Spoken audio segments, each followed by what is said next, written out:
Welcome back, guys, to All About the Brews. In today's video, we're actually going to be brewing a Saison. So, fun little experimental Saison is the plan. I've never brewed a Saison before, so kind of excited to see how it turns out. The plan is, though, we're going to after we brew the Saison, we're going to throw it into 4 carboys for secondary fermentation. Kind of play with some different flavors. See what kind of what goes well together and what doesn't. So you guys are going to get to see that whole process in this video. Before we hop into the video, though, I do want to shout out the Schlafly. Yeah, Schlafly. Wow, that is hard to say for me. Schlafly IPA. It is a very hop forward. This is a very hop forward beer, bold, citrusy, and very tropical.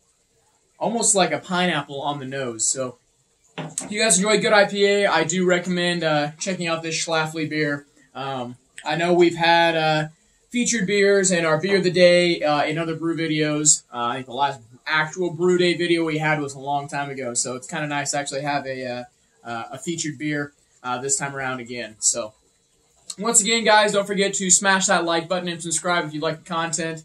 And let's go ahead and hop into the video.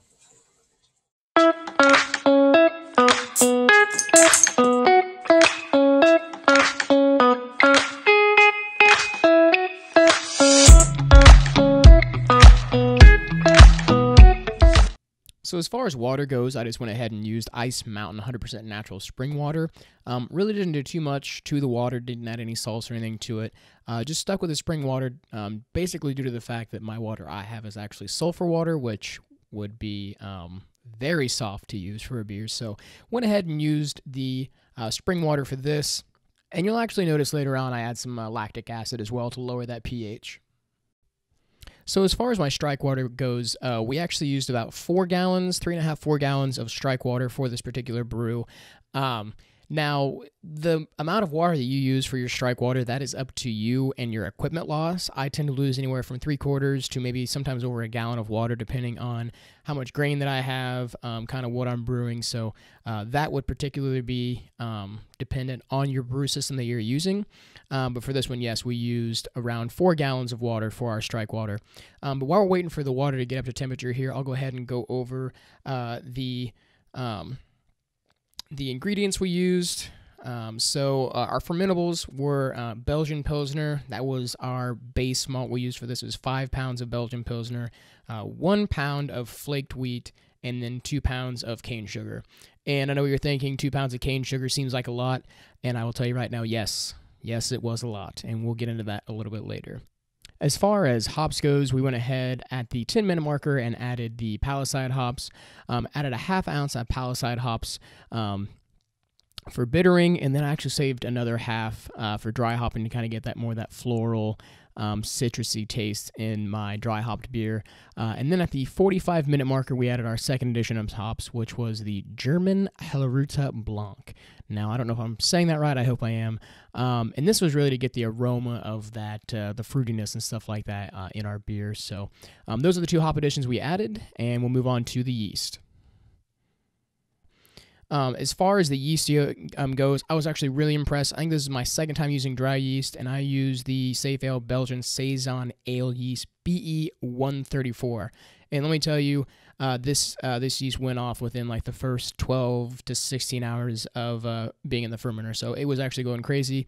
But yeah, really good yeast. Really liked using it.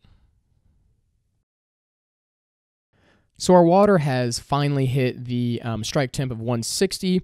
The first rest temp is actually going to be about 152. We're going to let it rest for about 1 hour. And as you can see when we're pouring this, even though this is played in fast motion, we're actually pouring the grains really slow into the water. Make sure we don't get any dough balls. If you do, go ahead and just use your brew paddle, whatever you use to stir your grains with to get those clumps out of there.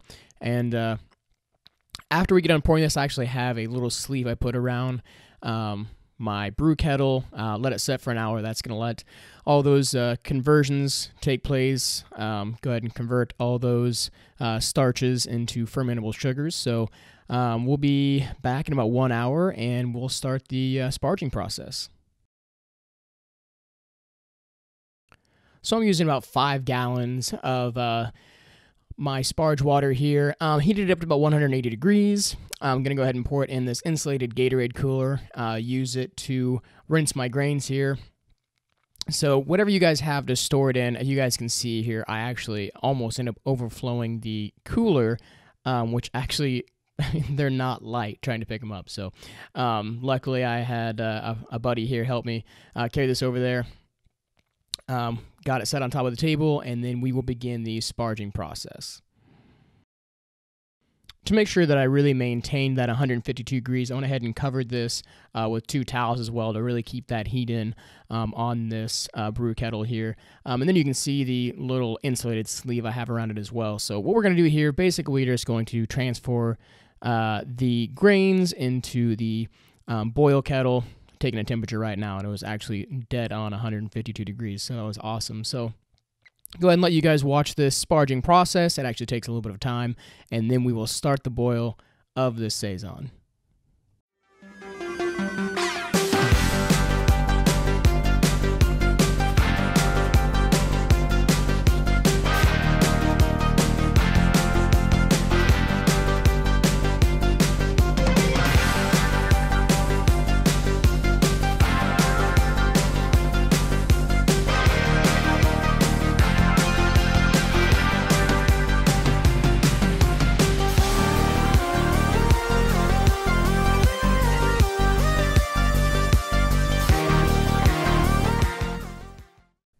So before my boil actually starts, this is about the time that I like to take a pH reading of my wort to kind of see where it's at.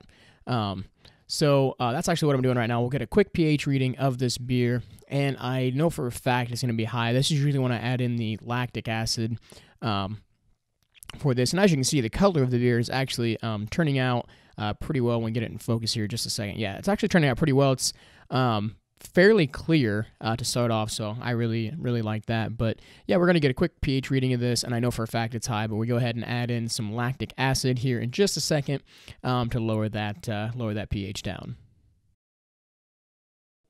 So the lactic acid I use is actually just the Carlson lactic acid. You can get this stuff off of Amazon, off of More Beer, Northern Brewery. You can get it just about anywhere if you just search lactic acid. It'll usually pop up. But I usually add in I don't go too big. I usually add in about 1 milliliter at a time to kind of see where we're at, and then I'll kind of gauge it from there. Really, I'm aiming for that 5.3, 5.4 pH area, so I continuously kind of add in maybe 1 milliliter at a time to hit that target that I'm looking for. So after kind of fidgeting with the lactic acid, I think we added 7 milliliters total to get it down to the 5.4, which is exactly where we wanted to be. If you guys have any other suggestions when it comes to lowering pH, if you guys want to drop those in the comments, that'd be much appreciated. As of right now, all I do to drop the pH is lactic acid, but if you guys have any tips or tricks, make sure to leave that in the comments.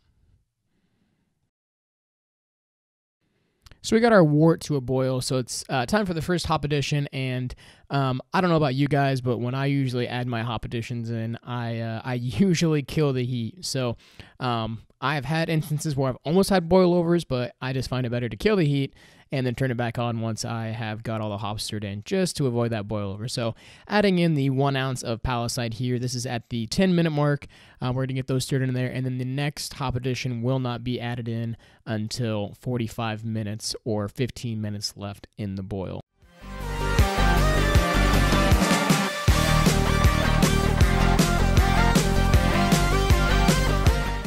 So 15 minutes left in the boil, we're going to go ahead and add in our 2 pounds of cane sugar, which at the time I thought was a good idea to help raise the alcohol percentage of this beer. However, looking back on it now, was not really the best choice. So adding in the cane sugar here, we're also going to add in the Haruta hops after we add in all the cane sugar.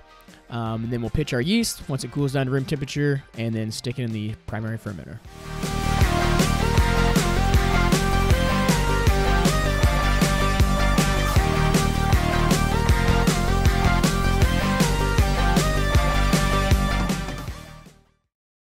So before pitching my yeast, I want to make sure that it is rehydrated. So I just went ahead and added that dry yeast in warm water. It's about a cup of warm water.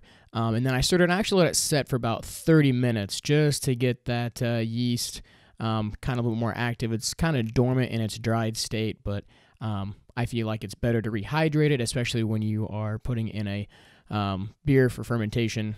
That's just a personal preference. If you guys have any other suggestions, I am more than happy, like I said, to take those suggestions. And as you can see, you have a lot of little bits in there, little clumps. What I did for this is I actually just kind of kept stirring and pressing against the walls of the cup to really get those out of there. So, yeah, if you guys have any suggestions for what else you can do with dry yeast to make it work better in fermentation, I am all ears for that. So we're going to go ahead and transfer the beer into the primary fermenter. Before you do that, though, big shout out to all my friends that helped out on this Saturday. Without you guys, this brew day would be a lot more challenging. Here I actually have my brother helping me strain my beer, so I don't get any of that little residue and the hops and everything like that in the primary fermentation bucket. As you can see here, we're actually struggling to try to pour it into the primary fermenter. But yes, I will say brewing with friends is a huge benefit, especially when you're brewing 5-gallon batches and they can get a little heavy. So shout out to you guys. I appreciate it.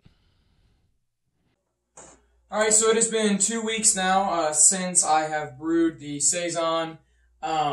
I'm going to go ahead, I'm going to split this batch up into 4 different 1-gallon carboys. We have it's going to be a variety here, so we've got a little bit of raspberry and kiwi, which I don't know how it's going to turn out, but I want to try it. This is all experimental, so it doesn't go great.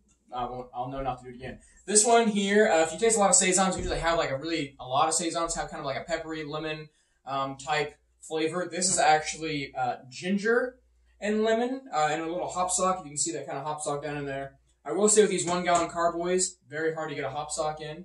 We're going to have one that's going to be dry hopped, so I'll have the dry hops in this one. I do believe they're Palisade hops. They will be added in with 5 to 7 days left, and then we're going to have one that is plain.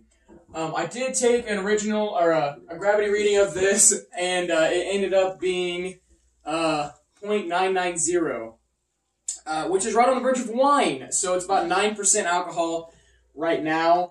If it has a really winey taste, I'm not going to complain, but hopefully we can get some of the flavors from these, the stuff that we're using. So try to get the lid off of here. We're going to get the lid off of here, and then we're going to go ahead and transfer over into our sanitized carboys. All right, so real quick, actually really happy with the color of this beer and how it turned out. So looks pretty good. Definitely, when I transfer, as you can see, I think that might be the yeast buildup there on the sides, but usually for Saisons, people say to wait, around 4 weeks before transferring over and stuff like that, but this got down to, my target gravity was actually 1.002, and like I said, I got 0.990, so oh well, a little bit stronger beer, but we're going to go ahead and get this transferred on over to the carboys. Okay, as always, I got to use a chair here so I can actually see what I'm doing. As always, make sure that you're all the way at the bottom of your carboy to avoid as much aeration as possible. I realize taking the lid off these fermenters, these plastic fermenters, doesn't really help anything, but this is still going to limit the aeration that gets to your beer. Get a good flow here.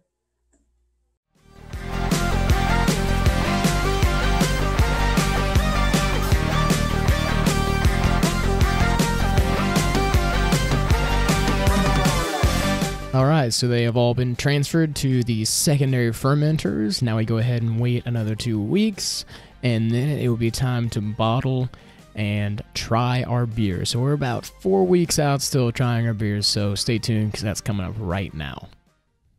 Alright guys, welcome back to All About the Brews. The long-awaited Saison experiment is now ready for its tasting. I have actually tasted a few of these. They do have somewhat of a wine taste. We're going to go ahead and pour them. Not a lot of head retention from what I've tasted. I have Mason here today with me to really give me his opinion. Brutally honest opinion. Brutally honest opinion. I'm not going to tell you guys which one is my favorite right off the bat because I want to kind of go through each one of these. But yeah, we're going to go ahead. We have our raspberry kiwi, our lemon ginger, our original, and our dry hopped. Did I get that right? Okay. Nailed it. All right, so I'm going to go ahead and pour these real quick, and then we'll kind of go over a little bit of a taste test to see which one we like the best. All right, so as you can see here, the color, from what I added each one of these, it definitely impacted the color of a lot of these, especially the raspberry kiwi, of course. It gave it a little bit of a reddish tint here. Most of the beers, for the most part, though, are pretty clear. I'm going to attribute that to the Warflock tablet and the cold crashing of the beer.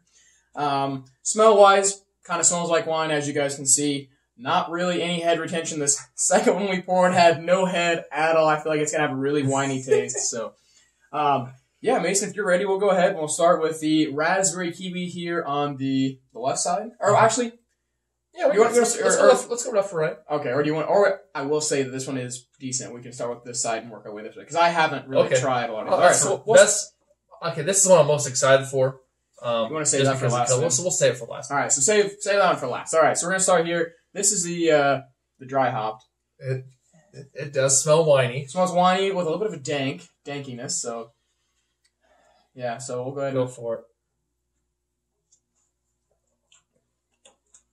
It's dry.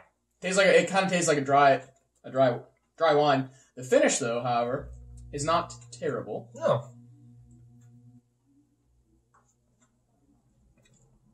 If I will say, if I were to be drinking this, I would not know that it is 7.39%, which all these came out at 7.39%, except for this one that was a little bit higher because I had the raspberries and the kiwi in there. Not terrible. If you like a dry wine, you would like this beer. I personally like a dry wine. I know Mason is not a fan of a dry wine. Like I said, we're walking that fine line of wine, and that's basically kind of what it tastes like. But it's not so dry that it like gives you cotton mouth at the end. Yeah. It's very like subtly dry. It's bland. I think it's bland. I'm trying hard to find a distinct flavor. Yeah, it really doesn't have one. Besides the bitterness of the hops, what hops did you use for this? I think it was Palisade. There's the Palisade, I do believe. Okay. I'll correct myself if I'm wrong, but I do believe it's the Palisade hops that I dry hopped with. But you definitely taste the bitterness of the hops, which I like IPA, so I enjoy that. But besides the bitterness of the hops, I don't know if it has a real distinct flavor. It does smell like a wine. You can get a little bit of poured like a wine a little bit. A little bit of a carbon. I mean, it has carbonation, but it just has no head retention at all. So, but it's not flat. I mean, no. It does taste carbonated, even though it didn't have a whole lot of head retention or anything like that. But so if you want, we can just go ahead and we have them all right here. We can kind of rank these two if you want. While we got them, might as well we can set this one. Go ahead and just put this at 3 to be safe. Yeah, so we'll move this around right here. We'll put the dry hopped right now at 3. So we'll go 1, 2. Does that make sense? No. 1, 2, 3. Okay. Mm-hmm. See, camera's backwards, so to me it's different. All right, so we'll go 1, 2, 3 for right now. Right. So now we're going to go to the original. This is the original? This is the original. Yes. Yep. Once again, not too big of a... Definitely not as bitter as the dry hop. Tastes more like a Saison. This one definitely tastes a lot more like a Saison. And I like the... I do like the aftertaste a little more than the dry hop. I like it a bit more. One thing I do like, though, that Jake did mention, these did all come out, besides the raspberry, at 7.3. None of these you can taste, have a real... No, they don't have a really boozy taste. Exactly. But they do have That's more what I'm looking for, yeah. It's just the dryness. It is smooth, a little bit dry, but it's very easy drinking for a beer that's 7.3%. Yeah, and you might be wondering, okay, well, why is it so dry? Once you guys watch this video, you're going to notice that I added 2 pounds of cane sugar, and really, I just want to try to up the ABV of this. But that cane sugar, any of those sugars, they're definitely going to dry your beers and stuff like that. So I don't recommend adding sugar to your beer unless you're not very, your efficiency is not very good. However, I need to get better at that. My brew setup right now is not what it could be. So, but I did want to add sugar to this. That was in the recipe. Overall, though, I think this one's honestly... I think it's better tasting. I think it's better than that one. think So, it's better. this is the original. The original was in the... Was it in the green? Original is green. Original is green. I'm going to put this... No, my bad. My bad. The original is the lemon ginger. This is the original. Oh, that's the original. That's the okay. original. So we're at 1, 2, 3. I'm going to move this one down to a 4. Okay. And we'll move that one to 3. Set that like that. All right. So, yeah, like I said, I think the sorry if you guys see us looking off to the left here. Football's on. It's football Sunday, so and my Broncos are playing. And of course, Hardman just got a catch in the first quarter and didn't have a single catch the whole entire game last week when I needed him to get 3 points. Oh man! All right, on to the lemon ginger. This is the lemon ginger. I love the smell of this. Smell. It smells like a ginger beer, as if you're going to make like a Moscow Mule or something, or like a ginger I ale. agree. I really enjoy the color. And you can see kind of like right through it, but man, it's definitely the best smelling. And I'm getting a lot more. I'm getting a lot more wine. A lot more wine smells on this one. I'm probably gonna say it for every one of them, but I'm very critical of my beers. You can definitely taste the lemon. It tastes like a flat ginger ale almost. Yeah, valid. Valid. It kind of is like so I don't know why, but this one isn't as like all the other ones. You know, they had some carbonation in. Like you can kind of see a little bit of carbonation on those. This really doesn't have hardly any carbonation at all. Yeah, so this is more flat. But I think you hit the nail right on the head with the flat ginger ale. Tastes like it just kind of if you poured a glass of like Canada Dry, let it sit out for a little bit, you know. But I really, like I said, I do enjoy the color. I definitely enjoy the smell. It's a very distinct lemon ginger smell. Yeah. I don't know if I want this at. I don't know. I feel like we can move this one up to 2. Yeah, and this one and put put this this one one at at 3. 3. I agree. Because the dry hop still just wasn't a big fan. No, and this one was a little bit better. Mainly, I think the carbonation really is what helps. If this was carbonated, I think it would be ahead of the plain. But I agree because this actually has a real good distinct flavor, and it's good aftertaste too. Yeah. The aftertaste is almost like it. I mean, I'm getting a lot of more ginger after lemon at first, ginger after. Yeah, very lemon forward, ginger aftertaste for sure. Yep. Heck, I might just take this and use it to mix. Moscow Mule. Make my Moscow Mule because it is 7.3%. Ginger beer is not no alcohol whatsoever. Okay, if you want to give your Moscow Mule an extra kick, use Jacob's lemon ginger Saison. There you go. All right, so now the last one, and I have to say that I have drank a couple of these. I do like this one. Once again, though, obviously it kind of has more of a winey taste to it, but the raspberries. Well, we'll taste it. We'll taste it. I'll see what you think. Before even tasting it, I will say it smells exactly like a raspberry sour. Yeah. That excites me. Unlike Jacob, I haven't drank this at all yet, so this is my very first. This is a raw taste testing. All these are for him. Yeah. I've sampled most of these, so I'm gonna go ahead and. Yeah, so this one... I like that a lot. This one is more tart. The reason I like this one so much is I think the raspberries really kind of gave it that tartness and stuff like that. A little sour, a bit of an aftertaste. Really, if I were to drink it, I wouldn't know this was a Saison. Like, this came from a Saison recipe. Nope. It really kind of tastes like its own flavor and stuff like that. Very raspberry forward. I don't get a lot of the melony. The melony's more of like... I feel like the melony's more of like an after kind of like... You kind of get like the melon aftertaste, but definitely the raspberry. You know what this reminds me a lot of? What's that? That raspberry pineapple sour from Bearded Owl that I brought over. Okay. To Jack's that day. All right, yeah. So similar in color. Yeah. Very similar in taste. Yeah. Like you said, definitely instead of like the pineapple aftertaste, this one does have the melony. Mm-hmm. If that's where we need to use melony. Yeah. Melony. Not too terribly bitter aftertaste. You got like a little, like mainly just a sour. Basically, you just kind of taste the sour. So that's good. I like it a lot. I am gonna say though, I mean, I don't know what you think, but I think this is probably the best one out of the 3.